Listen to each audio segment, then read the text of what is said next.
jelaskan kronologisnya. Jadi sekitar hari Jumat tanggal 29 Maret 2024 kita menerima laporan ya kan, bahwa informasi dari masyarakat medsos dunia luas viral bahwa ada video asusila. Maka berdasarkan hal tersebut kita segera gerak cepat melakukan penyelidikan, sehingga kita segera sudah langsung mendapatkan si pemerannya ya. Ini dalam korbannya, ini dalam arti ya pemerannya itu kita sudah ketahui berdasarkan info awal itu. Kemudian kita sudah melakukan pemeriksaan terhadap 2 orang korban atau saksi tersebut. Kemudian kita sudah juga melakukan koordinasi dengan instansi terkait dalam arti dari pihak sekolah, karena ini kan dia di bawah usianya, di bawah umur masih ya, dari pihak sekolahnya.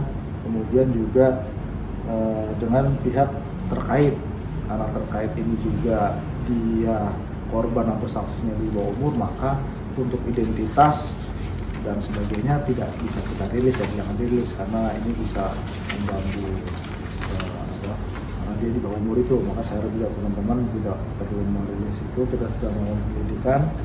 Kemudian yang kita dapat infonya adalah yang pertama bahwa itu kejadiannya 2 tahun yang lalu ya. TKP-nya di pantai Pancerdor, sekitaran situlah, daerah situ.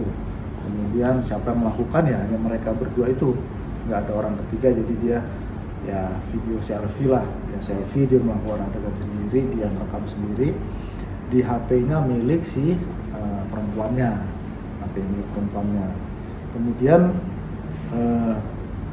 dari keterangan dia, video itu sudah dihapus itu 2 tahun yang lalu. Nah, tapi makanya ini sekarang kita masih dalam penyelidikan bagaimana kenapa bisa menyebar lagi seperti itu.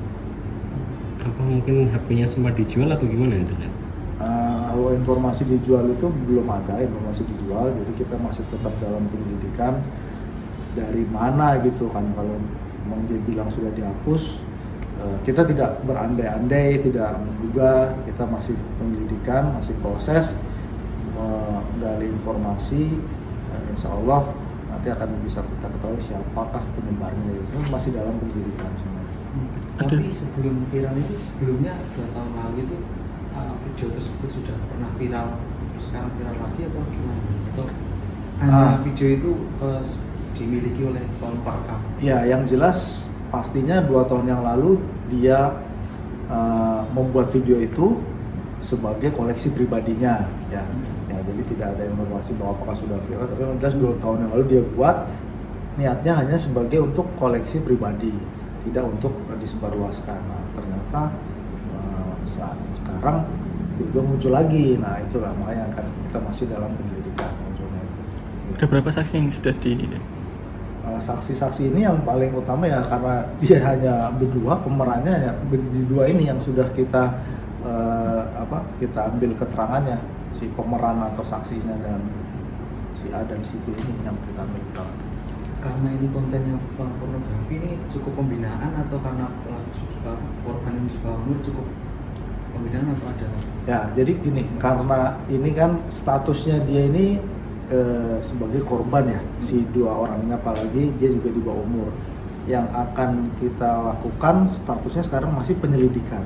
Nah, nanti jika memang kita dalam penyelidikan kita mendapatkan hasil bahwa ada si orang yang diduga dia menyebar, nah itu kita naikkan penyidikan, dia bisa dikenakan pidana menyebar undang-undang ITE itu. Ini undang-undangnya bisa saya sampaikan, kalau dia nanti kita terbukti itu pasal 27 ayat 1 Undang-Undang nomor 1 tahun 2004 tentang perubahan Undang-Undang nomor 11 tahun 2008 tentang informasi dan transaksi elektronik. Jadi kalau sementara ini masih dalam penyelidikan karena si 2 orang inilah dia korbannya. Jadi kita mencari si pelaku yang mengupload pertama kali ini. Mengingat kasus ini kan sudah viral dan bahkan beberapa akun media sosial juga menggunakan video tersebut sebagai konten. Kemudian apa mungkin nanti peringatan kepada para pengguna media sosial ini? Ya, yang pastinya memang saat ini eranya udah digital ya, udah gampang, orang tinggal mudah memvideokan, memposting. Maka kami memberikan berikan saran, berikan ini kepada seluruhnya aja warga masyarakat agar tidak mudah gitu loh memvideokan, apalagi menyiarkan hal-hal yang kira-kira itu tidak pantas, tidak baik, melanggar norma. Lebih-lebih lagi kan itu kalau secara norma sosial, norma hukum juga tidak pantas kan. Makanya nggak usah lah tangan kita nih gatel atau iseng gitu, latah pingin memvideokan segala sesuatu, nggak perlu. Jadi kita harus bisa juga menjaga itu diri kita pribadi, bagaimana kita tidak usah membuat video-video konten yang kira-kira akan merugikan diri kita sendiri gitu kan. Mungkin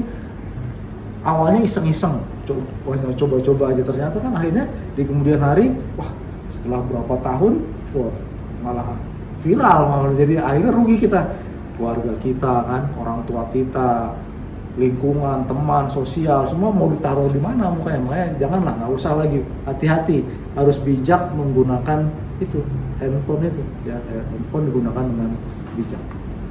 Katanya untuk si pemeran perempuan yang dalam hal ini menjadi korban ataupun saksi tidak masuk ke sekolah, mungkin ada pendampingan yang dilakukan dari unit PPA.